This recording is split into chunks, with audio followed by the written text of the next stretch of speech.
ಹನುಮಂತು ಅವರೇ ಆಗಲೇ ಉದ್ದೇಶದ ಬಗ್ಗೆ ಮಾತನಾಡ್ತಾ ಇದ್ರಿ. ಏನು ಉದ್ದೇಶ ಆಗಿದ್ರೆ ಈ ರೀತಿಯಾಗಿ ಎಲ್ಲ ಮಾಡಲಿಕ್ಕೆ ಏನು ಉದ್ದೇಶ ಇದೆ ಅವರಿಗೆ? ಯಾಕೆ ಈ ರೀತಿಯಾಗಿ ಅನ್ಯಾಯ ಅಥವಾ ತಾರತಮ್ಯ ಮಾಡ್ತಿದ್ದಾರೆ? ಮೇಡಮ್ ಅವರು ಉದ್ದೇಶ ಏನಿದೆ ಗೊತ್ತಿಲ್ಲ ನಮಗೆ.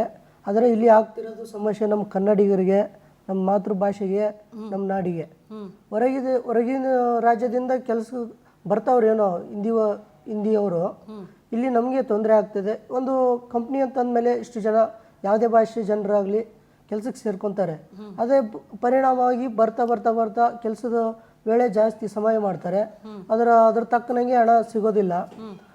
ಬರ್ತಾ ಏನೋ ಇದೇ ತೊಂದರೆ ಆಗ್ತಿದೆ ಮ್ಯಾಮ್. ಎಲ್ಲಿ ಹೋದ್ರೆ ಕಸ್ಟಮರ್ ಮೇಲೆ ಕೊಡೋದ್ರೂ ಕ್ಯಾಬೆ ಅಂತಾರೆ. ಅಂದರೆ ನಮ್ಮ ಕನ್ನಡಿಗರಿಗೆ ಜಾಸ್ತಿ ಮಾನ್ಯತೆ ಕೊಡ್ತಾ ಇಲ್ಲ. ಅಂದ್ರೆ ಕೆಲಸ ಮಾಡೋರು ಅವರೇ ಇರ್ತಾರೆ, ಕ್ಯಾಜಿ ಅನ್ನೋರು, ತಗೊಳ್ಳೋರು ಕ್ಯಾಜಿಗಳೇ ಅವ್ರು ಇರ್ತಾರೆ ಮ್ಯಾಮ್. ಬರ್ತಾ ತೊಂದರೆ ಏನಾಗ್ತಾ ಇದೆ, ಕನ್ನಡಿಗರಿಗೆ ಅಪಮಾನ ಮಾಡ್ತಿದ್ದಾರೆ ಇವರು ಕಂಪ್ನಿಗಳು. ಇವು ಫ್ರಾಂಚೈಸಿ ಅಂತ ತೊಗೊತಾರೆ. ಅವರು ಭಾಷಿಗರಿಗೆ ಆದ್ಯತೆನೇ ಕೊಡ್ತಾಯಿಲ್ಲ ಮ್ಯಾಮ್ ಕನ್ನಡಕ್ಕೆ. ಅವು ತುಂಬ ಅವಮಾನ ಆಗ್ತಾ ಇದೆ. ಈ ಕೆಲಸದ ವೇಳೆನೇ ಮುಂಚೆ ಎಲ್ಲ ಚೆನ್ನಾಗಿತ್ತು. ಒಂದು 8 ಗಂಟೆ ಕೆಲಸ ಮಾಡಿದರೆ ಒಂದು 1000 ಏನೋ ಒಂದು 1500 ಸಿಗ್ತಾ ಇತ್ತು. ಇವಾಗ 18-20 ಅವರು ಕೆಲಸ ಮಾಡಿದ್ರು 1500 ಇಲ್ಲ, ಒಂದು 1000 ಸಿಗೋಕ್ಕೆ ತುಂಬ ಕಷ್ಟ ಆಗಿದೆ ಮ್ಯಾಮ್. ಅಲ್ಲ, ನಿಮ್ ಸಿಬ್ಬಂದಿಗಳ ಭದ್ರತೆ ಆದ್ರೂ ಹೆಂಗೆ ಅಂತ ಇಷ್ಟೆಲ್ಲ ದುಡಿತಾ ಇರ್ತೀರಿ? ಅವ್ರು ಹೇಳ್ತಾರೆ ಮೇಡಮ್, ಮಾಡಿದ್ರೆ ಮಾಡಿ, ನಿಮ್ ಇಷ್ಟ ಇದ್ರೆ ಮಾಡಿ. ಅದೆಲ್ಲ ನಿಮ್ದೆಲ್ಲ ಇಲ್ಲ ಮೇಡಮ್, ಯಾವುದೇ ಕೊರತೆ ಎಲ್ಲ ಕೇಳ್ಬೇಕು. ಅವರು ಮಾಡ್ಬೇಕು, ದುಡಿತೀರಿ, ಎಷ್ಟವರಾರು ದುಡಿತೀರಿ, ಸಂಪಾದನೆ ಮಾಡ್ತೀರಿ, ಓಕೆ. ಬಟ್ ಈಗ ನೀವು ಪ್ರಶ್ನೆ ಮಾಡ್ಬೇಕಾಗಿರೋದು ಅವ್ರನ್ನ. ಪ್ರಶ್ನೆ ಮಾಡಿದ್ರು ಕೂಡ ಸರಿಯಾಗಿ ಉತ್ತರ ಇಲ್ಲ. ಇಲ್ಲ ಮೇಡಮ್, ಏನೇ ಮಾಡಿದ್ರು ನಮ್ಗೇನು ತೊಂದರೆ ಅಂದ್ರೆ, ಅಲ್ಲಿ ಒಳಗಡೆ ಪಿಕ್ಕರ್ಸ್ ಇಂದ, ಅಲ್ಲಿ ಒಳಗಡೆ ಇನ್ಚಾರ್ಜ್ ಇಂದ ನಾವು ಏನೇ ಕೇಳಲಿ, ಒಂದು ಐಟಮ್ ಹೋಗೈತಂದ್ರು ನಮ್ಮ ಮೇಲೆ, ಅಲ್ಲಿ ಅವ್ರ ತೊಂದರೆ ಇದ್ರು ಕೂಡ ನಮ್ಮ ಮೇಲೆ, ರೇಟರ್ಸ್ ಮೇಲೆ ಅದೇನೇ ಪ್ರಾಬ್ಲಮ್ ಆಗಲಿ, ಕಸ್ಟಮರ್ ಹತ್ರ ಕೂಡ ತೊಂದರೆ, ಅವ್ರು ತೊಂದರೆ ಮಾಡಿದ್ರು ಕೂಡ ನಮ್ಗೇನೆ, ನಮ್ಮ ID ಟರ್ಮಿನೇಟ್ ಅಲ್ಲಿ ಕೇಳೋದಿಲ್ಲ, ಕ್ವಶನ್ ಮಾಡೋದಿಲ್ಲ, ಸುಮ್ಮನೆ ID ಟರ್ಮಿನೇಟ್ ಮಾಡ್ಬಿಡ್ತಾರೆ. ಅವರು ಕಸ್ಟಮರ್ದೇ ತಪ್ಪಿರ್ಲಿ, ಬಟ್ ನಮ್ಮನ್ನೇ ಇದು ಮಾಡ್ತಾರೆ. ಈ ಕಡೆ ಒಳಗಡೆ ಅವ್ರದ್ದು ತಪ್ಪಿರ್ಲಿ, ನಮ್ಮನ್ನೇ ಇದು ಟಾರ್ಗೆಟ್ ಮಾಡ್ತಾರೆ. ಅವ್ರು ಒಳಗಡೆ ಏನೇನೋ ಮಾಡ್ಲಿ, ಮತ್ತೆ ಕಸ್ಟಮರ್ ಏನೇನು ಮಾಡ್ಲಿ, ಇನ್ನೊಬ್ರು ಏನೋ ಮಾಡ್ಲಿ, ರೇಡರ್ಗೆ ಹೊಡ್ತಾರೆ. ಈಗ ಜೆಪ್ಟೋ ಇಂದ ಹಿಂಗ ಆಗ್ತಾ ಇರೋದ ಅಥವಾ ಅಲ್ಲಿ ಒಳಗಡೆ ಕೆಲಸ ಮಾಡ್ತಾರಲ್ಲ ಸ್ಟೋರೇಜ್, ಜೆಪ್ಟೋ ಇಂದನೇ ನಿಮ್ಗೆ ಹಿಂಗ್ ಪ್ರಾಬ್ಲಮ್ ಆಗ್ತಾ ಇರೋದು? ಏನೇ ಮಾಡ್ಲಿ ಮೇಡಮ್, ರೇಡರ್ ತೊಂದ್ರೆ.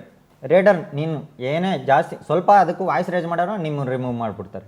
ನ್ಯಾಯ ಕೇಳಿದ್ರೆ ನ್ಯಾಯ ಕೊಡಿಸ್ತೀವಿ ಅಂತ ಹೇಳ್ತಾರೆ, ಕೊಡಲ್ಲ ಮ್ಯಾಮ್. ನಿನ್ನೆ ಫಾರ್ ಎಕ್ಸಾಂಪಲ್ ಹೇಳ್ಬೇಕಂದ್ರೆ, ಈಗ ಇನ್ಚಾರ್ಜಸ್ ಅಂತ ಇರ್ತಾರಲ್ವಾ, ಅವ್ರು ಆನ್ಸರ್ ಮಾಡ್ತಾರೆ. ಓಕೆ, ಈಗ ಜೆಪ್ಟೋ ಇಂದ ಪ್ರಾಬ್ಲಮ್, ಈಗ ಇನ್ಚಾರ್ಜಸ್ ಅಂತ ಇರ್ತಾರೆ, ಅವ್ರ ಕೆಲಸ ನೋಡ್ಕೊಂತಾರೆ ಮೇಡಮ್. ಅವರೆಲ್ಲ ಇದು ಮಾಡಲ್ಲ, ಅವ್ರು ಯಾವ್ದೇ ರೆಸ್ಪಾನ್ಸ್ ಮಾಡಲ್ಲ ಮೇಡಮ್. ಸುಮ್ಮನೆ ಅವರು ಮ್ಯಾನೇಜರ್ ಅವರೇ ಚೆನ್ನಾಗಿರ್ತಾರೆ. ಬಟ್ ನಮ್ಗೆ ಹೇಳೋದೇನಾಯ್ತು ಅದು ಹೇಳ್ತಾರೆ ಅಷ್ಟೇ ಹೊರತು ಅವ್ನು ಇದು ಮಾಡ್ಕೊಡಲ್ಲ ನಮಗೆ. ಅಷ್ಟೆಲ್ಲ ಮಾಡಿಲ್ಲ ಮೇಡಮ್. ಅದಕ್ಕೆ ಸ್ವಲ್ಪ ಸ್ಟ್ರೈಕ್ ಮಾಡೋಣ, ಸಿಗೋದು ಸಿಗುತ್ತೆ ನಮಗೆ, ಅದೇನು ತೊಂದರೆ ಇದೆ ಅದನ್ನು ಸಿಕ್ಕು ನಿಮ್ಮೆ ಡೈರೆಕ್ಟ್ ಆಗಿ ಓಪನ್ ಆಗಿ ಹೇಳ್ತಾರೆ, ನಾವು ಮಾಡಲ್ಲ, ನೀವು ಮಾಡಂಗಿದ್ರೆ ಮಾಡಿ ಕೆಲಸ, ಇಲ್ಲಾಂದ್ರೆ ಹೋಗ್ಬಿಡಿ. ಈಗ ಎಷ್ಟು ದಿನ ಆಯ್ತು ನೀವು ಹಿಂಗೆ ಇಲ್ಲೇ ಮಾಡಿದ್ರೆ ನಾವು ಅಲ್ಲಿ ಪೊಲೀಸ್ ಸ್ಟೇಷನ್ ಕಂಪ್ಲೇಂಟ್ ಮಾಡ್ತೀವಿ. ಈ ತರ ಕೆಲಸ ಇವಾಗ ಮಾಡ್ತಿದೀವಲ್ಲ, ಅಲ್ಲ ನಿಮ್ ವಿರುದ್ಧ ಅವ್ರು ಕಂಪ್ಲೇಂಟ್ ಮಾಡ್ತಾರೆ? ಅಲ್ಲಿ ಮಾಡ್ತಿದ್ದೀವಿ. ಯಾವ ಕಾರಣಕ್ಕೆ, ಏನ್ ರೀಸನ್ ಕಂಪ್ಲೇಂಟ್ ಮಾಡ್ತಾರೆ? ನೀವೆಲ್ಲ ತೊಂದರೆ ಕೊಡ್ತಿದ್ದೀರಿ, ನ್ಯೂಸೆನ್ಸ್ ಕ್ರಿಯೇಟ್ ಮಾಡ್ತಿದ್ದೀರಿ, ನಾನೇ 5 ನಿಮಿಷ ಒಳಗೆ ನಾನೇ ಕಂಪ್ಲೇಂಟ್ ಮಾಡ್ತೀನಿ ಅಂತ ಹೇಳ್ತಾವ್ರು. ನೀವು ಬರೋ ರೈಡರ್ಸ್ ನ ಹೊಡೆಯೋರ್ನ ನೀವು ತಡಿತೀರಿ. ಬೇರೆ ಸ್ಟೋರ್ಲಿಂದ ಕರೆಸ್ತಾರೆ ಮೇಡಮ್. ನಾವೀಗ ಸ್ಟ್ರೈಕ್ ಮಾಡ್ತಿದೀವಲ್ಲ, ಯಾಕೆ ಆರ್ಡರ್ಸ್ಗಳು ಇರ್ತಲ್ಲ, ಬೇರೆ ಸ್ಟೋರ್ಲಿಂದ ಕರೆಸಿ ಆರ್ಡರ್ಸ್ ಹೊಡಿಸ್ತಾರೆ. ನೀವು ಹೊಡಿಬೇಡ್ರಪ್ಪ, ಬೇಡ, ನಾವು ಸ್ಟ್ರೈಕ್ ಮಾಡ್ತಿದ್ವಿ ಎಲ್ಲರಿಗೋಸ್ಕರ ಅಂತ ಹೇಳ್ತೀವಲ್ಲ ಮೇಡಮ್, ಅವ್ರನ್ನ ತಡೆ ಹೊಡಿತೀವಲ್ಲ.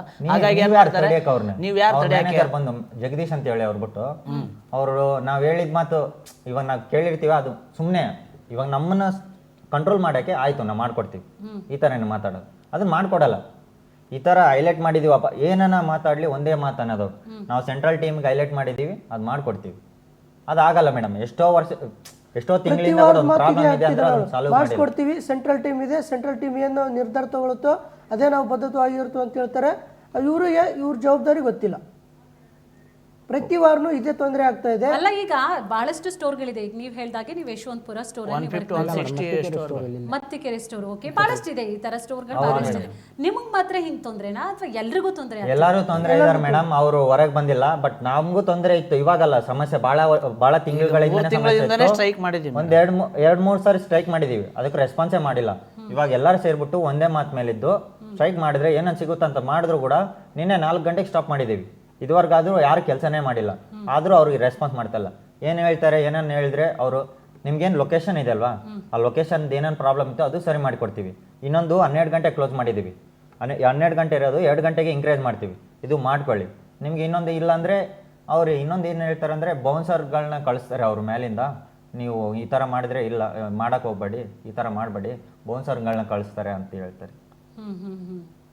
ಸೊ ಈಗ ಒಟ್ಟು ನೀವು ಎಷ್ಟು ಜನ ಇದ್ದಿದ್ದು, ಎಷ್ಟು ಜನಕ್ಕೆ ಹಿಂಗ್ ಮಾಡಿದ್ದಾರೆ?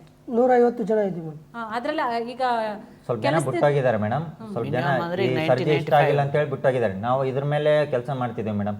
ಅದಕ್ಕೋಸ್ಕರ ಇಲ್ಲೇ ಇದ್ದಿದ್ದ ಕಾರಣ ನಾವು ಒಂದು 95 ಮೆಂಬರ್ಸ್ ಎಲ್ಲ ಕಲಿತು ಈ ಥರ ಮಾಡಿದ್ದು. ಎಲ್ಲ ಸ್ಟೇಷನ್ ಹತ್ರನೂ ಹೋದ್ವಿ, ಕಂಪ್ಲೇಂಟು ಇಲ್ಲ ನೀವು ಲೇಬರ್ ಆಫೀಸ್ಗೆ ಹೋಗ್ಬೋದು ಅಂದರು. ಬಟ್ ಅದಾದಲೇ ಆಗಿಲ್ಲ, ಅದಕ್ಕೆ ನಿಮ್ಮ ಪವರ್ ಟಿವಿ ಹತ್ರ ಬಂದು. ಓಕೆ, ಈಗ ಪ್ರಶ್ನೆ ಮಾಡಿದ್ರೆ ಹಾಗಾದ್ರೆ ನಿಮ್ಮ ಮೇಲೆ ದಬ್ಬಾಳಿಕೆ ಮಾಡ್ತಾರೆ. ಆ ಥರ ಮಾಡೋರು ಯಾರು ಹೋಗ್ಲಿ? ಆ ಥರ ಜಗದೀಶ್ ಅಂತ ಹೇಳಿ ಮ್ಯಾನೇಜರು ಬಂದ್ರೆ ಬನ್ನಿ ಕೆಲಸಕ್ಕೆ, ಇಲ್ಲಾಂದ್ರೆ ಬರಕ್ ಹೋಗ್ಬೇಡಿ ಅಂತ ಹೇಳ್ತಿದ್ದಾರೆ. ನಮ್ಗೆ ನ್ಯಾಯ ದೊರಕಿಸ್ಕೊಡ್ಬೇಕಂದು ಪೊಲೀಸ್ ಕಂಪ್ಲೇಂಟ್ ಕೊಡಕ್ ಹೋಗಿದ್ವಿ. ಅವ್ರು ಏನ್ ಹೇಳಿದ್ರು ಪೊಲೀಸ್ನವರು? ಇಲ್ಲಿ ಹೋಗಿ ನೀವು ಲೇಬರ್ ಆಫೀಸ್ ಹತ್ರ ಹೋಗಿ ಅಂತ ಹೇಳಿದ್ರು ಮೇಡಮ್. ಪೊಲೀಸ್? ಹಾಂ ಮೇಡಮ್, ಪೊಲೀಸರು. ನಾವು ಯಾಕಂದ್ರೆ ಅಲ್ಲಿ ಒಂದು ರೇಟಿಂಗ್ದಾಗ ಒಂದು ಲೆಟರ್ ಕೊಟ್ಟು ಬರಮಂತ, ಯಾಕಂದ್ರೆ ನಾವು ಸ್ಟ್ರೈಕ್ ಮಾಡಿದ್ರೆ ನ್ಯೂಸೆನ್ಸ್ ಕ್ರಿಯೇಟ್ ಆಗುತ್ತಂತೆ, ಮತ್ತೆ ಅವರು ಪೊಲೀಸರು ಬರ್ತಾರಲ್ಲ ನಮ್ಮಿಂದ ಅಂತ ಹೇಳ್ಬಿಟ್ಟು ನಾವು ಅಲ್ಲಿ ಹೋಗಿ ಕೇಳೋಣಂತ ಒಂದು ಲೆಟರ್ ರೇಟಿಂಗ್ದಾಗ ಕೊಡಮಂದ್ರೆ ಅವ್ರೇನಂದ್ರೆ ಇಲ್ಲಪ್ಪ ನೀವು ಲೇಬರ್ ಆಫೀಸಿಗೆ ಹೋಗ್ರಿ, ಅಲ್ಲೇ ನಿಮ್ದು ಸಮಸ್ಯೆ ಬಗೆಹರಿಸ್ರಿ ಅಂತ ಹೇಳಿದ್ರು ಮೇಡಮ್. ಈಗ ತಾರತಮ್ಯನು ಕೂಡ ಮಾಡ್ತಾರೆ ಈಗ ನಿಮ್ಮ ಮಾಡ್ತಿದ್ದಾರೆ. ಅಂದ್ರೆ ಯಾವ ರೀತಿಯಾಗಿ? ಕನ್ನಡಿಗರಿಗೆ ಆದ್ಯತೆ ಕೊಡ್ತಾ ಇಲ್ಲ ಮೇಡಮ್. ಈಗ ಹೊರಗಿನ ರಾಜ್ಯದಿಂದ ಬಂದವರಿಗೆ ಆದ್ಯತೆ ಕೊಡ್ತಿದ್ದಾರೆ. ಇದು ಒಂದೇ ಅಂತಲ್ಲ, ಪ್ರತಿಯೊಂದು ಕ್ಷೇತ್ರದಲ್ಲೂ ಇದೇ ತೊಂದರೆ ಆಗ್ತಿದೆ ಕನ್ನಡಿಗರಿಗೆ. ಒಟ್ಟೇನೋ ಹಳಬ್ರು ಮೇಡಮ್ ಒಟ್ಟು ಹೋಗ್ಬೇಕು ಇಲ್ಲಿಂದ ಸ್ಟೋರಿಂದ. ಹೊಸಬ್ರು ಬಂದವರಿಗೆ ಹಾಕೊಂಡು ಕೆಲಸ ಹಳಬ್ರಿಗೆ ಎಷ್ಟು ಜನ ಇದ್ದಾರೆ? 150 ಜನನು ಹಳಬ್ರೇನಾ? ಒಂದು 50 ಜನ ಇದೀವಿ ಮೇಡಮ್ ಹಳಬ್ರು. ಈಗ ಒಂದು ಕಂಪನಿ ಅಂದ ಮೇಲೆ ಕಂಡ್ರೆ ಯಾಕೆ ಆಗ್ತಾ ಇಲ್ಲ ಅವರಿಗೆ? ಒಂದು ಕಂಪನಿ ಅಂದ ಮೇಲೆ ಅಥವಾ ಜಾಸ್ತಿ ಡಿಮ್ಯಾಂಡ್ ಮಾಡ್ತಾರೆ ಅಂತನಾ, ಅಥವಾ ಏನಾದ್ರೂ ಜಾಸ್ತಿ ಮಾತಾಡ್ತಾರೆ, ಪ್ರಶ್ನೆಗಳು ಮಾಡ್ತಾರೆ ಇವ್ರು ಬಹಳ ದಿನ ನ್ಯಾಯಬದ್ಧವಾಗಿ ಇರ್ತಾರೆ ಅಂತ? Yes madam. ಈಗ ಒಂದು ಕಂಪನಿ ಅಂದಮೇಲೆ ಇಂತಿಷ್ಟು ಜನ ಇರ್ಬೇಕಂತ ಒಂದು ಇದಿರುತ್ತೆ ಮೇಡಮ್. ಇಷ್ಟು ಜನ ಒಂದು ಕಂಪನಿ ಅಂದಮೇಲೆ ಒಂದು 100 ಮೆಂಬರ್ಸ್ ಇರ್ಬೇಕಂತ. ಆದ್ರೆ 150 200 ಆದಮೇಲೆ ಏನು ಮಾಡೋಕ್ಕಾಗುತ್ತೆ ಮೇಡಮ್? ನಮ್ಗೆ ಆರ್ಡರ್ಸ್ ಇರಲ್ಲ. ಅಷ್ಟು ಮಂದಿನ ಎಲ್ಲ ರೆಫರ್ ಮಾಡ್ರಿ ಅಂತೇಳಿ ರೆಫರ್ ಮಾಡ್ಕೊಂಡು ತಂದು ಹಾಕ್ಬಿಡ್ತಾರೆ ಮೇಡಮ್. ನಮ್ಗೆ ಆರ್ಡರ್ಸ್ ಇರಲ್ಲ ಮೇಡಮ್. ಮಿನಿಮಮ್ ಅಂದರೆ ನಿನ್ನೆ ಒಂದು ಗಂಟೆಯಲ್ಲಿ 1 ಇಲ್ಲ 2 ಹೊಡಿಯೋಕೆ ಮಸ್ತಾಗಿದೆ ಮೇಡಮ್. ಆರ್ಡರ್ ಒಂದು 25-30 ರೂಪಾಯಿ ಸಿಗುತ್ತೆ ಮೇಡಮ್. ನಾವು ಆರ್ಡರ್ ಬೆಳತಾನೆ ಅಲ್ಲೇ ಕೊಡಬೇಕು. ಹಾಗಾಗಿ ಜಾಸ್ತಿ ಜನ ಆಗಿಬಿಟ್ಟಿದೆ ಮೇಡಮ್. ಅವ್ರಿಗೆ ಈಗ ಫಿಲ್ಟರ್ ಮಾಡಬೇಕು, ಅದಕ್ಕೆ ನಿಮ್ಮ ಮೇಲೆ ಹಿಂಗೆ ದಬ್ಬಾಳಿಕೆ ಮಾಡ್ತಾರೆ. Yes madam. ಈಗ ಹೊಸಬರು ಬಂದರೆ ಅವರಿಗೆ ಅವಕಾಶಗಳು ಏನು ಇದು ಇರಲ್ಲ ಮೇಡಮ್. ಈಗ ಹಳಬರು ಅಂದರೆ ನಾವು ಮಾತಾಡ್ತೀವಿ, ನಾವು ಪ್ರಶ್ನೆ ಮಾಡ್ತೀವಿ, ಕ್ವಶನ್ ಕೇಳ್ತೀವಿ, ಹಿಂಗೆ ಯಾಕೆ ಅಂತ. ಅವ್ರಿಗೆ ಏನಾಗ್ಬಿಡ್ತದೆ ಅಂತಂದರೆ ಈ ರೀತಿ ಕೇಳೋದ್ರಿಂದ ಇವ್ರು ಇದು ಮಾಡ್ತಾರೆ ಅಂತೇಳಿ ಹೊಸಬರನ್ನ ರೆಫರ್ ಮಾಡ್ತಾರೆ. ಯಾಕಂದರೆ ಔಟ್ ಆಫ್ ಇದರ್ಲಿಂದ ಬರ್ತಾರೆ, ಅವ್ರಿಗೆ ಯಾವುದೇ ಇದು ಗೊತ್ತಿರಂಗಿಲ್ಲ. ಹಾಗಾಗಿ ಇದು ಮಾಡ್ತಿದ್ದಾರೆ ಮೇಡಮ್ ನಾವು. ಓಕೆ, ಈಗ ಕ್ಲಾಶಸ್ ಎಷ್ಟು ದಿನದಿಂದ ಆಗ್ತಾ ಇತ್ತು ಇದು? ಇದು ಒಂದು ಅವರ ನಡುವೆ ಕ್ಲಾಶಸ್ ಆಗ್ತಾ ಇದ್ದು ಅಥವಾ ನೀವು ಎಲ್ಲ 2 ತಿಂಗಳಿಂದಾನೇ ನಾವು ಇದು ಮಾಡಿದೀವಿ ಮೇಡಮ್. ಅವ್ರೇನಂದ್ರೆ ಮಾಡಿಸ್ಕೊಡ್ತೀವಿ, ಸ್ವಲ್ಪ ತಡ್ಕಾರಿ ಮಾಡ್ರಿ ಕೆಲಸ ಮಾಡಿಸ್ತೀವಿ ಅಂದ್ರೆ ಮೇಡಮ್. ಏನೋ 1 ವೀಕ್ 2 ವೀಕ್ ಮಾಡಿದಂಗೆ ಮಾಡಿದ್ರು, ಮತ್ತೆ ಅದೇ ರೀತಿ ಮಾಡ್ತಿದ್ದಾರೆ ಮೇಡಮ್. ಯಾಕಂದ್ರೆ ನಾವು ಬಡವ್ರು ಮ್ಯಾಮ್. ನಾವು ಊರು ಬಿಟ್ಟು ಊರಿಗೆ ಬಂದಿದ್ದೀವಿ, ದುಡಿಬೇಕು. ಒಂದು ದಿನದ ಖರ್ಚು ಏನಂತ ನಮ್ಗೆ ಗೊತ್ತು, ಒಂದು ದಿನದ ಸಂಬಳ ಏನಂತ ಗೊತ್ತು. ಆದರೆ ಇಲ್ಲಿ ಎಲ್ಲ ಬಾಡಿಗೆ ಕಟ್ಕೊಂಡು, ನೀರು ಬಿಲ್ಲು, ಕರೆಂಟ್ ಬಿಲ್ಲು ಎಲ್ಲ ಕಟ್ಕೊಂಡು ಜೀವನ ಮಾಡಬೇಕು ಅಂತ ತೊಂದರೆ ಆಗ್ತಿದೆ ಬೆಂಗಳೂರಲ್ಲಿ. ಆದರೆ ಇವ್ರು ಕೊಡ್ತಿರೋ ಸಂಬಳ ನಮಗೆ ಸಾಕಾಗ್ತಾ ಇಲ್ಲ. ಆದರೆ ಕೆಲಸದ ವೇಳೆನೂ ಜಾಸ್ತಿ ಮಾಡ್ತಿದ್ದಾರೆ. ಆದರೆ ಮುಂಚೆ ಥರ ಈಗ ಅಮೌಂಟು ನಮಗೆ ಬರ್ತಾ ಇಲ್ಲ ಮೇಡಮ್. ಈಗ ಯಾವ್ಯಾವ ಥರ ಅವರು ಪ್ರಾಬ್ಲಮ್ಸ್ ನಿಮ್ಗೆ ಕೊಡ್ತಾ ಇರೋದು? ಪ್ರಾಬ್ಲಮ್ಸ್ ಅಂದರೆ ಸರ್ಜು ಕಡಿಮೆ ಮಾಡ್ತಿದ್ದಾರೆ ಮೇಡಮ್. ಅಮೌಂಟ್ ಕೆಲಸದ ವೇಳೆ ಜಾಸ್ತಿ ಸರ್ಜೇನನ್ನು ಕಮ್ಮಿ ಕೊಟ್ಬಿಟ್ರೆ ಇವರೇ ಹೋಗ್ಬಿಡ್ತಾರೆ. ಇದು ಮಾಡೋರು ಮಾಡ್ತಾರೆ, ಬಿಟ್ಟು ಹೋಗ್ತಾರೆ. ಅಲ್ಲ, ನೀವೇ ಬಿಟ್ಟು ಹೋಗ್ಬೇಕು ಆ ತರ ಪ್ರಾಬ್ಲಮ್ಸ್ ಕ್ರಿಯೇಟ್ ಮಾಡ್ತಾರೆ. ಅದೇ ಯಾವ ತರ ಪ್ರಾಬ್ಲಮ್ಸ್ ಕ್ರಿಯೇಟ್? ಈಗ ಅಂದ್ರೆ ಸರ್ಜ್ ಇರೋದು ರೇಟ್ ಕಮ್ಮಿ ಮಾಡ್ಬಿಡ್ತಾರೆ. ಕಮ್ಮಿ ಮಾಡಿದಾಗ ನಾವ್ ಏನ್ ಮಾಡಕ್ಕಾಗುತ್ತೆ? ಕಮಿಟ್ಮೆಂಟ್ಸ್ ಇರುತ್ತೆ. ಎಷ್ಟೆಲ್ಲ ಮಾಡಿದ್ರು ಕೂಡ ವಾರ ಪೂರ್ತಿ ಆಗಲ್ಲ. ವಾರ ಪೂರ್ತಿ ಒಂದು 5,000 6,000 ಆದರೆ ಅದರಲ್ಲಿ ನಮ್ಮ ಊಟದ್ದು ಮತ್ತೆ ಅದಲ್ಲದೆ ನಮ್ಮ ಪೆಟ್ರೋಲ್ದು ಎಲ್ಲ ತೆಗೆದ್ರು ಮಿಕ್ಕದು ಒಂದು 4,000 ಮಿಕ್ಕುತ್ತೆ. ಅದರಲ್ಲಿ ಮತ್ತೆ ನೆಕ್ಸ್ಟ್ ವೀಕ್ ಹಂಗೆ ಪೆಟ್ರೋಲ್ ಹಾಕ್ಸ್ಬೇಕಾ? ಅದು ಆಗಲ್ಲ ಮೇಡಮ್. ಅದಕ್ಕೋಸ್ಕರ ಇನ್ನೊಂದು ಬೇರೆ ವರ್ಕ್ ಏನೋ ನೋಡ್ಕೊಂತೀವಿ ಅಂತೇಳಿ ಆ ಥರ. ನಾವೀಗ 500 ರೂಪಾಯಿ ದುಡಿದ್ರೆ ಅವ್ರು ನಮ್ಗೆ ಇನ್ಸೆಂಟಿವ್ ಎಷ್ಟು 200-220 ಕೊಡ್ತಾರೆ ಮೇಡಮ್. ಅದು 500 ರೂಪಾಯಿ ದುಡಿಬೇಕಂದ್ರೆ ಬೆಳಗ್ಗೆ ಮಾತಾಗಿರುತ್ತೆ, ಇಷ್ಟೇ ಕೊಡ್ತೀವಿ ನಾವು, ಇಷ್ಟೇ. ಇಲ್ಲ ಮೇಡಮ್, ನಾನು ಹೇಳ್ತೀನಿ. ಫಸ್ಟಿಂದ ಹೆಂಗಿತ್ತಂದ್ರೆ ಇದು ಸ್ಲಾಟ್ ಪ್ರಕಾರ ಇತ್ತು ಮೇಡಮ್. ನಮಗೆ ಇನ್ಸೆಂಟಿವ್ ಬೇರೆ ಥರ ಕೊಡ್ತಾ ಇದ್ರು. ಆ ಥರ ರೇಟ್ ಕಾರ್ಡ್ ಬರ್ತಾ ಇದ್ವು. ಒಂದೊಂದು ಚೇಂಜ್ ಮಾಡ್ತಾ ಬಂದರು. ಅಲ್ಲಿಗೂ ನಾವು ಪ್ಯಾನ್ ಓವರ್ ಇಂಡಿಯಾ ಮಾಡ್ತಾ ಇದೀವಿ, ನಿಮ್ಗೆ ಒಂದೇ ಅಲ್ಲ ಎಲ್ಲ ಸ್ಟೋರ್ಗಳಿಗೂ ಒಂದೇ ಮಾಡ್ತಾ ಇದೀವಿ, ನಾವೇನ್ ಮಾಡೋಕ್ಕಾಗಲ್ಲ ಅಂದ್ರೂ ನಾವೇನ್ ಮಾತಾಡಿಲ್ಲ ಮೇಡಮ್. ಆಯ್ತು, ಎಲ್ಲರೂ ಮಾಡೋದೇ ನಮ್ಗೆ ಮಾಡ್ತಿದ್ದೀರಲ್ಲ, ಆಯ್ತು ಸುಮ್ಮನೆ ಇದೀವಿ. ಅವ್ರು ಇನ್ನೊಂದು ಎಲ್ಲರಿಗೂ ಇನ್ಸೆಂಟಿವ್ ಕೊಡ್ತಾ ಇದ್ದೀರಲ್ಲ, ಅದೇ ತರ ಎಲ್ಲರೂ ಕೊಡಿ. ಪ್ಯಾನ್ ಓವರ್ ಇಂಡಿಯಾ ಐಡಿ ಎಲ್ಲ ಚೇಂಜ್ ಮಾಡಿದಾಗ ನಮ್ ಪ್ಯಾನ್ ಓವರ್ ಇಂಡಿಯಾ ಮಾಡ್ಕೊಡಿ. ನಮ್ಗೆ ಅವ್ರ ಸಜ್ಜೆ ಹೆಂಗಿದೆ ನಮ್ಗೆ ಹಂಗೆ ಮಾಡ್ಕೊಡಿ. ಅವ್ರ ತರನೇ ನಾವು ಕೆಲಸ ಮಾಡ್ತಿದ್ದೀವಿ ಅಂದ್ರೆ ರಿಸ್ಕ್ ಮಾಡ್ತಿದ್ದೀವಿ ಮೇಡಮ್. 18 ಅವರ್ಸ್ 19 ಅವರ್ಸ್ ರಿಸ್ಕ್ ಮಾಡ್ತಿದ್ದೀವಿ ರೈಡರ್ಸ್ ಅಂದ್ರೆ. ಸುಮ್ಮನೆ ಅಲ್ಲ, ರೋಡಲ್ಲಿ ತಿರ್ಗಾಡ್ಬೇಕಂದ್ರೆ ಟ್ರಾಫಿಕ್ ಎಲ್ಲಂದ್ರೆ ಅಲ್ಲಿ ಲೊಕೇಶನ್ ಒಂದಲ್ಲಿ ಇರುತ್ತೆ, ಮತ್ತೆ ಅವ್ರು ಒಂದಲ್ಲಿ ಕರೆಸ್ತಾರೆ ಮೇಡಮ್. ಲೊಕೇಶನ್ ಬೇರೆ ಕಡೆ ಬೈತಾರೆ. ಇಲ್ಲಿ ಒಳಗಡೆ ಪಿಕ್ಕಿಂಗ್ ಇಂದ ಲೇಟ್ ಆದ್ರೂ ಕೂಡ ಅಲ್ಲಿ ನಮ್ ಕಸ್ಟಮರ್ ಹತ್ರ ನಾವೇ ಬಯಸ್ಕೋಬೇಕು. ಇವ್ರು ಯಾಕೆ ಬೈಸ್ಕೊಳಲ್ಲ, ಅಲ್ಲಿಂದ ರೇಡರ್ಸ್ಗೆ ಹೊಡ್ತಾ, ಎಲ್ಲೇ ಏನೇ ಆಗಲಿ ರೇಡರ್ಸ್ಗೆನೆ, ಅದು ಬೀಳೋದೆಲ್ಲ ರೇಡರ್ಸ್ಗೆನೆ. ಅಲ್ಲಿ ಐಟಮ್ ಯಾವ್ದಾದ್ರು ಅವರು ಪಿಕ್ಕಿ ಮಾಡ್ಕೊಂಡು ಬಂದಿರ್ತಾನೆ ಮೇಡಮ್, ಅದಾದ್ರು ಡ್ಯಾಮೇಜ್ ಆಗಿರುತ್ತೆ. ಡ್ಯಾಮೇಜ್ ಆಗಿದೆ ಅಂತ ಅಂದ್ರು ನೀವೇ ಮಾಡಿದ್ದೀರಾ, ನೀವೇ ಆರ್ಡರ್ ಮಾಡಿ ತಗೊಂಡೋಗಿ ನಾವೇನಾಗ ಕೊಡೋಣ. ಅದನ್ನ ಪೇ ಮಾಡ್ಬೇಕು, ಒಳಗಡೆ ನಾವೇ ಪೇ ಮಾಡ್ಬೇಕು. ಒಳಗಡೆ ಫಾರ್ ಎಕ್ಸಾಂಪಲ್ ಹೇಳ್ಬೇಕಂದ್ರೆ ನಿನ್ನೆ 4 ಐಟಮ್ಸ್ ಇತ್ತು ಮೇಡಮ್, ಐಟಮ್ಸ್ 4 ಇತ್ತು. 4 ಐಟಮ್ಸ್ ಇದ್ದದ್ರಲ್ಲಿ ಅವ್ರು ಏನು ಮಾಡಿದ್ದಾರೆ, ಒಂದು ಮಾತ್ರ ಚಿಕನ್ ಹಾಕಿದ್ದಾರೆ, 2 ಐಟಮ್ಸ್ ಬೇರೆ ಕೊಟ್ಟಿದ್ದಾರೆ. 2 ಚಿಕನ್ ಇತ್ತು, ಆದರೆ ಅದು ಅವರು ಆರ್ಡರ್ ಮಾಡಿದ್ದು 2 ಮಾಡಿದ್ದಾರೆ, ಇವ್ರು ಕೊಟ್ಟಿದ್ದು 1. ಅಲ್ಲಿ ಕಸ್ಟಮರಿಗೆ ಹೋಗಿ ಕೇಳಿದಾಗ ಕೊಟ್ಟಿದ್ದೆ ಮೇಡಮ್, ಒಂದೇ ಇತ್ತು. ಇಲ್ಲಿ ಬಂದು ಕೇಳಿದ್ರೆ ಇಲ್ಲಪ್ಪ ನೀನು ಇಲ್ಲೇ ನೋಡ್ಕೊಂಡು ಹೋಗ್ಬೇಕು, ಅವರೆಲ್ಲ ಹಾಕಿದವ ಅಂತಿದ್ದಾರೆ ಅಂದ್ರು. ಆಯ್ತು ಸರಿ, ನಂದು ಅದು ಏನು ಕೊಟ್ಟಿದ್ದೇನಲ್ಲ ಚೆಕ್ ಮಾಡಿ ಪ್ರಕಾರ ಚೆಕ್ ಮಾಡೋದಿಲ್ಲ ಮೇಡಮ್, ಚೆಕ್ ಮಾಡಿ ಅವರೇ ಹೇಳಿದ್ದಾರೆ ಫಸ್ಟ್. ನಾವು ಅದೇ ಪ್ರಕಾರ ಹಳೆ ಸ್ಟೋರಿಯಲ್ಲಿ ಏನ್ ಕೊಡ್ತಾರೆ ತಗೊಂಡು ಹೋಗೋದು. ಸುಮ್ನೆ ಇಲ್ಲಿ ಡಿಲೇ ಆಗುತ್ತೆ ಅಂತ ಹೇಳಿ ನಮ್ಗೆ ಸುಮ್ನೆ ಕೊಟ್ಟಿರ್ತಾರಲ್ಲ ಆ ಐಟಮ್ ತಗೊಂಡೋಗಿ ಫಸ್ಟ್ ಅಲ್ಲೆಲ್ಲ ಮಾಡ್ತಾ ಇದ್ವಿ, ಅಲ್ಲಿ ಚೆಕ್ ಮಾಡ್ತಾ ಇದ್ವಿ. ಅವ್ರೊಬ್ರು ಮೇಲಿಂದ ಕ್ವಾಲಿಟಿ ಇನ್ಚಾರ್ಜ್ ಯಾರೋ ಬಂದ್ರು, ನೀವು ಚೆಕ್ ಮಾಡಂಗಿಲ್ಲ, ನಿಮ್ದೇನಿದೆ ಇಲ್ಲಿದ್ದ ತಗೊಂಡೋಗೋದು ಕಸ್ಟಮರ್ ಕೊಡೋದು, ನೀವು ಚೆಕ್ ಮಾಡೋದು ನಿಮ್ಗೆ ಟೈಮ್ ಲಾಸ್ ಆಗುತ್ತೆ, ಆ ಥರ ಮಾಡಂಗಿಲ್ಲ ಅಂತ ಹೇಳಿದ್ರು. ಬಟ್ ಇಲ್ಲಿ ಆದ್ಮೇಲೆ ಸ್ವಲ್ಪ ಜನ ಪಿಕರ್ಸ್ ಹೊಸಬರಾಗಿ ಬರ್ತಾರೆ, ಅವಾಗ ಸ್ವಲ್ಪ ಚೆಕ್ ಮಾಡ್ಕೊಂತ ಹೇಳ್ತಾರೆ. ಬಟ್ ಚೆಕ್ ಮಾಡ್ಕೊಂತೀವಿ, ಬಟ್ ಕಂಟಿನ್ಯೂ ಅದನ್ನೇ ಚೆಕ್ ಮಾಡೋಕ್ಕಾಗಲ್ಲ. ಒಂದು 10 ಐಟಮ್ ಇದ್ರೆ ಚೆಕ್ ಮಾಡ್ಕೋಬೋದು ಮೇಡಮ್, 50 100 ಐಟಮ್ ಇರುತ್ತೆ, 80 100 ಮಾಡ್ತಾರೆ. ಅವನ್ನೆಲ್ಲ ಚೆಕ್ ಮಾಡ್ಕೊಂತ ಕೂತ್ಕೊಂಡು ಎಷ್ಟು ಟೈಮ್ ವೇಸ್ಟ್ ಆಗುತ್ತೆ. ಕಸ್ಟಮರ್ ಇಲ್ಲಿ ಅಲ್ಲಿಂದ ತಗೊಂಡೋಗಿ ಅಲ್ಲಿ ಫೋಟೋ ಹಾಕಬೇಕು, ಫೋಟೋ ಕರೆಕ್ಟಾಗಿ ಹಾಕಿಲ್ಲ ಅಂತ ಅಂದ್ರೆ ಐಡಿ ಟರ್ಮಿನೇಟ್ ಆಗುತ್ತೆ ಅಂತಾನು ಹೇಳ್ತಾರೆ. ಮತ್ತೆ ಅದು ಲೇಟ್ ಆದರೆ ಕಸ್ಟಮರ್ ಫೋನ್ ಹಚ್ತಾರೆ, ಎಷ್ಟಪ್ಪ ಲೇಟು, 5 ನಿಮಿಷದಾಗ ಬರ್ತಿದ್ರೆ ಯಾಕೆ ಲೇಟು, ಹಂಗಿಂಗ್ ಅಂತೇಳಿ ಮೇಡಮ್. ಇಲ್ಲಿ ಇದು ಎಣಸಟ್ಟಿಗೆ ಒಂದು 5-10 ನಿಮಿಷ ಆಗುತ್ತೆ ಮೇಡಮ್. ಟ್ರಾಫಿಕ್ದಾಗ ಹೋಗಕ್ಕೆ ಒಂದು 10 ನಿಮಿಷನೇ ಬೇಕು ಮೇಡಮ್ ಮಿನಿಮಮ್. ಅಂದರೆ 1 ಕಿಲೋಮೀಟ್ರ್ 2 ಕಿಲೋಮೀಟ್ರ್ ಇದ್ರೆ ಒಂದು 10 ನಿಮಿಷನೇ ಬೇಕು ಮೇಡಮ್ ಟ್ರಾಫಿಕ್ದಾಗ. ಅಲ್ಲಿ ಕಸ್ಟಮರ್ ನಮಗೆ ಫೋನ್ ಹಚ್ತಾರೆ ಮೇಡಮ್. ಒಬ್ಬೊಬ್ರು ಕಸ್ಟಮರ್ ನಾವು ಫೋಟೋ ತೊಗೊಳಕ್ಕೆ ಬಿಡಲ್ಲ, ಪ್ರೂಫ್ ಹಾಕ್ಲೇಬೇಕು ಇವರಿಗೆ. ಇವರು ಪ್ರೂಫ್ ಇದೆಯಪ್ಪ, ಏನಾದರೂ ಐಟಮ್ ಮಿಸ್ ಆದರೆ ಅಲ್ಲಿ ಎಲ್ಲಿದೆ ಪ್ರೂಫ್ ತೋರಿಸಿ ನಾನು ಅಮೌಂಟ್ ರೀಫಂಡ್ ಆದ್ರೂ ಮಾಡ್ತೀನಿ, ಇಲ್ಲ ಐಟಮ್ ಆದ್ರೂ ಕೊಡ್ತೀನಿ ಅಂತ ಇವ್ರು ಇಲ್ಲಿ ಹೇಳ್ತಾರೆ ಕಂಪ್ನಿಯಲ್ಲಿ. ಅಲ್ಲಿ ಕಸ್ಟಮರ್ ಇದ್ರೆ ಫೋಟೋ ತೆಗಿಯಕ್ಕೆ ಬಿಡಲ್ಲ, ತೊಂದರೆ ಆಗ್ತಿದೆ ಮ್ಯಾಮ್. ಇಲ್ಲಿ ಫೋಟೋ ಒಂದು ಈಗ ಮ್ಯಾಕ್ಸಿಮಮ್ ಏನಂದ್ರೆ ಒಂದು 50 ಐಟಮ್ ಇರುತ್ತೆ, ಅದು ಚಿಕ್ಕದಾಗಿರುತ್ತೆ ದೊಡ್ಡದಾಗಿರುತ್ತೆ. ಅಲ್ಲಿ ನಮಗೆ ಇವರು ಕಂಪ್ನಿಯಲ್ಲಿ ಏನು ಹೇಳೋದಂದರೆ ಎಲ್ಲ ಫೋಟೋ ಬೇಕು ಅಂತ ಹೇಳ್ತಾರೆ. ಅಂದರೆ ಕಸ್ಟಮರ್ ಅಲ್ಲಿ ಸರಿಯಾಗಿ ನಮಗೆ ಬೇಡ ಇವಾಗಲೇ ಲೇಟ್ ಆಗಿದೆ ತಂದು ಕೊಟ್ಟು ಹೋಗಿ ಅಂತ ಅವ್ರು ಹೇಳ್ತಾರೆ. ಇವರಿದ್ರೆ ಇಲ್ಲಿ ಫೋಟೋ ಬೇಕಂತ ಇವ್ರು ಅಂತಾರೆ. ಏನಾದ್ರು ಮಿಸ್ ಆದರೆ ಅದರಲ್ಲಿ ನಾವು ಬರೋ ಸಂಬಳದಲ್ಲಿ ನಮ್ಮದೇ ಕಟ್ ಮಾಡ್ಕೊತಾರೆ ಮೇಡಮ್. ಹೋಗ್ಲಿ, ಈಗ ಪ್ರೊಟೆಸ್ಟ್ ಎಲ್ಲ ಮಾಡಿದ್ರೆ ಎಲ್ಲ ಕೇಳಿದಿರಲ್ಲ, ಏನು ಹೇಳ್ತಾರೆ ಹೋಗ್ಲಿ ಅವರು? ಅವ್ರು ಹೇಳೋದು ಮಾಡಲ್ಲ ಮೇಡಮ್, ಮಾಡಿದ್ರೆ ಮಾಡಿ, ಏನಿದೆ ಒಟ್ಟಿನಲ್ಲಿ ಅಳುಬ್ರೆಲ್ಲ ಕ್ಲೀನ್ ಆಗಬಿಡ್ಬೇಕು, ಹೊಸಬ್ರನ್ನ ಇವ್ರು ತಗೋಬೇಕು. ಕೇಳಬಾರ್ದು, ನೀವು ಏನು ಕೇಳಬಾರ್ದು, ಬಾಯಿ ಮುಚ್ಕೊಂಡು ಅವ್ರು ಹೇಳಿದ ಕೆಲಸ ಮಾಡ್ಕೊಂಡು ಹೋಗ್ಬೇಕು, ಅದೇ ಅವ್ರ ಮೈಂಡ್ ಸೆಟ್ ಅಲ್ಲಿ ಕೂತಿರೋದು ಮೇಡಮ್. ಕ್ವಶನ್ ಮಾಡಂಗಿಲ್ಲ ಅವ್ರನ್ನ. ಅವ್ರು ಏನ್ ಮಾಡ್ತಾರೋ ಅವ್ರು ಏನ್ ಈಗ ನೀವು ಕ್ವಶನ್ ಮಾಡ್ತಾ ಇರುವಂತಹ ವಿಚಾರ ಏನು ಹೋಗ್ಲಿ?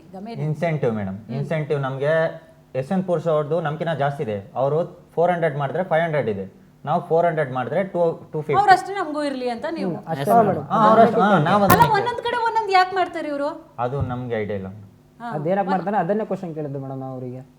ಅಲ್ಲಿ ಯಾಕೆ ಅಷ್ಟಿದೆ, ಇಲ್ಲಿ ಯಾಕೆ ಇಷ್ಟಿದೆ ಅಂತ ಹೇಳಿದ್ರೆ ಏನ್ ಹೇಳ್ತಾರೆ, ಇಲ್ಲ ಅಲ್ಲಿ ಅದು ಸ್ಟೋರ್ ಆ ರೀತಿ ಇದೆ, ಹಿಂಗಿದೆ, ಮತ್ತೆ ಅಲ್ಲಿ ಆರ್ಡರ್ಸ್ ಕಡಿಮೆಗಳು ಇದಾವೆ, ಆರ್ಡರ್ಸ್ ಜಾಸ್ತಿ ಇದೆ ಅಂತ. ಆರ್ಡರ್ಸ್ ಜಾಸ್ತಿ ಇರೋ ಜಾಗದಲ್ಲಿ ಆದ್ರೂ ಇನ್ಸೆಂಟಿವ್ ಆದ್ರೂ ಜಾಸ್ತಿ ಕೊಡಬೇಕು ತಾನೆ. ಇಲ್ಲಿ ಮಿನಿಮಮ್ ಅಂದ್ರೆ 4 ರಿಂದ 5 ಸಾವಿರ ರೂಪಾಯಿ 5 ಸಾವಿರ ಆರ್ಡರ್ ಹೊಡಿತೀವಿ ಮೇಡಮ್. ಮಿನಿಮಮ್ 3 ರಿಂದ 4 ಸಾವಿರ ಅಂತ ಡೈಲಿ ಹೊಡಿತೀವಿ ಮೇಡಮ್. ಇಷ್ಟು ಎಷ್ಟಿದೆ ಪ್ರೆಸೆಂಟ್ ಈಗ ಹೋಗ್ಲಿ? 2500 3000 ಬರುತ್ತೆ ಮೇಡಮ್ ಡೇ ಅಲ್ಲಿ, ಪರ್ ಡೇ ಅಲ್ಲಿ ಅಷ್ಟು ಆರ್ಡರ್ ಬರ್ತದೆ. ಇಷ್ಟು ನಾವು 90 ಜನ ಎಲ್ಲ ಕ್ಲಿಯರ್, ಅದೇ ಡೈಲಿ ನಮ್ಮಿಂದಾನೇ ಅವರು ಕೆಲಸ ಮಾಡಿಸ್ತಾ ಇರೋದು. ಬಟ್ ನಮಗೆ ಕರೆಕ್ಟಾಗಿ ಕೊಟ್ಟಿಲ್ಲ ಅಂದ್ರೆ ನಾವು ಹೆಂಗ್ ಮಾಡೋದು? ಅದೇ ತರಕ್ಕೆ ನಾವು ಕ್ವಶನ್ ಮಾಡ್ತಾ ಇರೋದು. ನಮ್ಗೆ ಇನ್ಸೆಂಟಿವ್ ಕೊಡಿ. ಇವಾಗ ಈಗ ಬೇರೆ ಕಡೆ ಕೊಡ್ತಾ ಇದ್ದಾರೆ ಜಾಸ್ತಿ, ಅದು ನಮ್ಗೆ ಹಂಗೆ ಕೊಡಿ. ನಾವು ನಮ್ಗೆ ಇನ್ನೊಂದು ಬೇಡ, ನಮ್ಗೆ ಅದೇನಿದೆ ಅದು ಮಾಡ್ಕೊಡಿ, ನಾವು ಮಾಡ್ಕೊಡ್ತೀವಿ. ನಮ್ಗೆ ಏನು ಕೆಲಸ ಐತಲ್ಲ ನೈಟ್ ಎಲ್ಲ ಕಾಲ್ ಮಾಡಿ ಕರೆಸ್ತಾರೆ ಮೇಡಮ್. 12 ಗಂಟೆ ಇದ್ದಾಗ ಈ ಆರ್ಡರ್ ಪೆಂಡಿಂಗ್ ಇದೆ ಬನ್ನಿ ಅಂತ ಅಂದು ನಿದ್ದೆಯಿಂದ ಬಂದಿಲ್ಲ ಆರ್ಡರ್ ಎಲ್ಲ ಕ್ಲಿಯರ್ ಮಾಡಿ ಹೋಗ್ತೀವಿ ಒಂದೊಂದ್ಸರಿ. ಆದ್ರೂ ಅವ್ರು ಅರ್ಥನೇ ಮಾಡ್ಕೊಂಡು ಸರ್ ಮಾಡ್ಬಿಡಿ ಅಂತ ಮಾಡಿದ್ರೆ ಮಾಡಿ, ಇಲ್ಲಾಂದ್ರೆ ಬಿಡಿ ಅಷ್ಟೇ. ಓಕೆ, ಈಗ ಇದೊಂದೇ ಪ್ರಾಬ್ಲಮ್ ಅಥವಾ ಬೇರೆ ಬೇರೆ ಏನಾದ್ರೂ ಪ್ರಾಬ್ಲಮ್ಸ್ ಗಳಿದೆಯಾ? ನೋಡಿ ಮೇಡಮ್, ಅದು ಈಗ ಸದ್ಯಕ್ಕೆ ಆಗ್ತಾ ಇರೋ ಪ್ರಾಬ್ಲಮ್ ಅದೊಂದೇ ಮೇಡಮ್. ಅಂದ್ರೆ ಬೇರೆ ಕಡೆ ಎಲ್ಲ ಜಾಸ್ತಿ ಇದೆ, ಇಲ್ಲಿ ಮಾತ್ರ ಕಡಿಮೆ ಇದೆ ಅನ್ನೋದು ವಿಚಾರ. ಹಾ ಮೇಡಮ್, ಪ್ರೂಫ್ ಇದೆ ನಿಮ್ಮ ಎಸ್ ಮೇಡಮ್, ಎಲ್ಲ ಇದೆ ಮೇಡಮ್. ನಮಗೆ ದುಡಿಮೆಗೆ ತಕ್ಕ ಪ್ರತಿಫಲ. 18 ರಿಂದ 20 ಅವರ್ ಕೆಲಸ ಮಾಡಿದಾರನ್ನು ಏನು 1500, 1500, 1200, 1300 ಆಗುತ್ತೆ. ಪೆಟ್ರೋಲ್ ತೆಗಿಬೇಕು, ಊಟ ತೆಗಿಬೇಕು ಮೇಡಮ್, ಅದರಲ್ಲಿ ಉಳಿಯೋದೇ 1000 ರೂಪಾಯಿ ಉಳಿಯುತ್ತೆ ಮೇಡಮ್. ಅಷ್ಟು 18 ರಿಂದ 20 ಅವರ್ ಕೆಲಸ ಮಾಡಿದ್ರೆ ಏನು ಬೆಳಿಗ್ಗೆ 6ಕ್ಕೆ ಬರೋದು. ಯಶವಂತಪುರದ್ದು ಮೇಡಮ್. ಓಕೆ, ಇದು ಯಶವಂತಪುರದ್ದು. ಇದು ಯಶವಂತಪುರ ಒಂದು ಮತ್ತಿಕೆರೆದು ನಿಮ್ದು ಇದೆ, ಇಲ್ಲಿದೆ ನೋಡಿ ಮೇಡಮ್. ಅಲ್ಲಿ ಮೇಲ್ಗಡೆ ನಾವು ಅಷ್ಟು ಅರ್ನಿಂಗ್ಸ್ ಮಾಡಿದ್ರೆ ಆ ಕೆಳಗಡೆ ಇನ್ಸೆಂಟಿವ್ ಅಷ್ಟು ಕೊಡ್ತಾರೆ. ಈ ಕಡೆ ನೋಡಿ ಮೇಡಮ್, ಇದು ಯಶವಂತಪುರ ಸ್ಟೋರ್ ಇದು ಎಷ್ಟಿದೆ ಅಲ್ಲಿ. ಹೌದು, ಎರಡು ಕಡೆನೂ ಈಗ ನೋಡ್ತಾ ಇರ್ತಾರೆ ಜನನೂ ಕೂಡ ನೋಡ್ತಾ ಇರ್ತಾರೆ. ಈಗ ನೀವು ಹೇಳಿದಿರಲ್ಲ ಹಾಕ್ತೇವೆ, ಅದು ಕೂಡ ಹಾಕ್ತೇವೆ. ಓಕೆ, ಸೊ ಈ ಕಡೆ ಜಾಸ್ತಿ ಇದೆ, ಇಲ್ಲಿ ಕಮ್ಮಿ ಇದೆ. ಹಂಗ್ ನೋಡೋದಾದ್ರೆ ನಿಮ್ದು ಬಹಳ difference ಇದೆ ಎಕ್ಸ್ಟ್ರಾ ವಿಚಾರ ನೋಡೋದಾದ್ರೂ ಅರ್ನ್ ಎಷ್ಟು ಮಾಡಿದ್ದಾರೆ, ಎರಡು ಕೂಡ ಬಹಳ ಡಿಫ್ರೆನ್ಸ್ ಕಾಣಿಸ್ತಾ ಇದೆ. ಇಲ್ಲಿ ಒಂದು ಕಡೆ 204, 188 ಇಲ್ಲಿ. ಸೊ ಗೊತ್ತಾಗ್ತಾ ಇದೆ. ಸೊ ಈ ವಿಚಾರ ಅಲ್ಲದೆ ಇನ್ಯಾವುದಾದ್ರೂ ವಿಚಾರದಲ್ಲೂ ತಾರತಮ್ಯ ಇದೆಯಾ? ಇಂಟೆನ್ಸಿವ್ ಈ ವಿಚಾರ ಅಷ್ಟೇ ಅಲ್ವಾ? ಈ ವಿಚಾರ ಅಷ್ಟೇ ಮೇಡಮ್. ಮತ್ತೆ ಕೊನೆಯದಾಗಿ ಏನ್ ಹೇಳಲಿಕ್ಕೆ ಇಷ್ಟಪಡ್ತೀರಿ? ಅದೇ ಮೇಡಮ್, ಏನಿಲ್ಲ ಮೇಡಮ್, ನಮಗೆ ಇನ್ಸೆಂಟಿವ್ ಮಾಡಿಕೊಡಿ. ರೇಡರ್ಸ್ನ ಏನು ಮಾತಾಡೋಕ್ಕೂ ಹೋಗ್ಬಾರ್ದು ಮೇಡಮ್. ಸ್ವಲ್ಪ ವಲ್ಗರ್ ಭಾಷೆ ಯೂಸ್ ಮಾಡ್ತಾರೆ ಅವಾಗ ಅವಾಗ. ಓಹೋ, ಅದು ಬೇರೆ ಇದೆಯಾ? ಸ್ವಲ್ಪ ಯೂಸ್ ಮಾಡ್ತಾರೆ ಅವರು ಮ್ಯಾನೇಜರ್ ಜಗದೀಶ್ ಸರ್. ಸ್ವಲ್ಪ ನಾವ್ ಯಾರು ಕಂಡಿಲ್ಲ ಅಂದ್ರೆ ಸ್ವಲ್ಪ ಜನ ಸ್ವಲ್ಪ ವೀಕ್ ಇರ್ತಾರೆ ನೋಡಿ, ಅವ್ರನ್ನ ವಲ್ಗರ್ ಭಾಷೆಯಿಂದ ಯೂಸ್ ಮಾಡ್ತಾರೆ. ಸ್ವಲ್ಪ ರ್ಯಾಶ್ ಆಗಿ ಮಾತಾಡ್ತಾರೆ. ಯಾಕಂದ್ರೆ ಅವ್ರನ್ನ ಅದರ್ಸ್ತಿರೇ ಕೆಲಸ ಮಾಡ್ತಾರಲ್ಲ, ಆ ತರ ಮಾಡ್ಕೊಳಕ್ಕೆ ಟ್ರೈ ಮಾಡ್ತಾರೆ. Okay okay, thank you join ಆಗಿದ್ದಕ್ಕಾಗಿ ಪವರ್ ಟಿವಿಲಿ. ಇದ್ರ ಬಗ್ಗೆ ಕೂಡ ನಾವು ಫಾಲೋ ಅಪ್ ಮಾಡ್ತಾ ಇರ್ತೀವಿ. ಅದ್ರ ಲಾಸ್ಟ್ ಟೈಮ್ ಪವರ್ ಟಿವಿ ಯಾವಾಗಲೂ ಕೂಡ ನಿಮ್ಮ ಜೊತೆಯಲ್ಲಿ ಇರುತ್ತೆ. ನಿಮ್ಮ ಪ್ರಾಬ್ಲಮ್ಸ್ ಏನು ಹೇಳಿದ್ದೀರಾ ಅಲ್ವಾ ಈಗ ಪವರ್ ಟಿವಿ ಜೊತೆಲಿ, ಇದ್ರ ಬಗ್ಗೆ ನಾವು ಕೂಡ ಫಾಲೋ ಅಪ್ ಮಾಡ್ತೀವಿ. ಥ್ಯಾಂಕ್ ಯು ಜಾಯ್ನ್ ಆಗಿದ್ದಕ್ಕಾಗಿ. ಎಸ್ ವೀಕ್ಷಕರೇ, ಈಗಾಗಲೇ ಕೇಳಿಸ್ಕೊಂಡ್ರಿ ಅಲ್ವಾ ಎಷ್ಟೆಲ್ಲ ಪ್ರಾಬ್ಲಮ್ಸ್ಗಳನ್ನ ಕೂಡ ಈಗಾಗಲೇ ಜಪ್ಟು ಯುವಕರು ಸಿಬ್ಬಂದಿಗಳು ಅಲ್ಲಿ ಅನುಭವಿಸ್ತಾ ಇದ್ದಾರೆ. ಎಷ್ಟೆಲ್ಲ ಪ್ರಾಬ್ಲಮ್ಸ್ಗಳು ಕ್ರಿಯೇಟ್ ಆಗ್ತದೆ. ಅವ್ರೇನು ಎಕ್ಸ್ಟ್ರಾ ಏನು ಕೇಳ್ತಾ ಇಲ್ಲ, ಅವ್ರು ಕೇಳ್ತಾ ಇರೋದನ್ನು ಎಲ್ರಿಗೂ ಹೇಗಿದೆಯೋ ಅದೇ ರೀತಿಯಾಗಿ ನಮಗೂ ಇರಲಿ ಅಂತೇಳಿ ಅವ್ರು ಕೇಳ್ತಾ ಇದ್ದಾರೆ. ಪ್ರಶ್ನೆ ಮಾಡೋದು ಎಷ್ಟು ಕಷ್ಟ ಆಗ್ಬಿಡುತ್ತೆ. ಈಗಂತೂ ಪ್ರಶ್ನೆ ಮಾಡಿದ್ರೂ ಕೂಡ ಅದರಿಂದ ಕೆಲಸದಿಂದ ತೆಗೆದು ಹಾಕುವಂಥದ್ದು ಸಮಾನತೆ ಅಂತ ಹೇಳಿ ಮಾಡ್ತಾರೆ. ಬೇರೆ ಕಡೆ ಹೇಗಿದೆಯೋ ಅದೇ ರೀತಿಯಾಗಿ ನಮ್ಮಲ್ಲೂ ಕೂಡ ಇರಲಿ ಅಂತ ಹೇಳಿ ಪ್ರಶ್ನೆ ಮಾಡಿದ್ದಕ್ಕೆ ಕೆಲಸದಿಂದ ಪಾಪ ಅವ್ರನ್ನ ತೆಗೆದು ಹಾಕಿ ಪಾಪ ಇಲ್ಲಿ ಕೂತ್ಕೊಂಡಿದ್ದಾರೆ, ಪ್ರತಿಭಟನೆ ಮಾಡ್ತಾ ಇದ್ದಾರೆ. ಆ ಸಂಬಂಧವಾಗಿಯೂ ಕೂಡ ಬಹಳಷ್ಟು ಅವರ ವಿರುದ್ಧವಾಗಿಯೂ ಕೂಡ ಬಹಳಷ್ಟು ಈಗ ತಾರತಮ್ಯ ಮಾಡುವಂತಹ ವಿಚಾರಗಳಿರಬಹುದು, ಬಹಳಷ್ಟು ಅವರು ಕೂಡ ಆರೋಪವನ್ನು ಕೂಡ ಹೊತ್ಕೊಂಡಿರು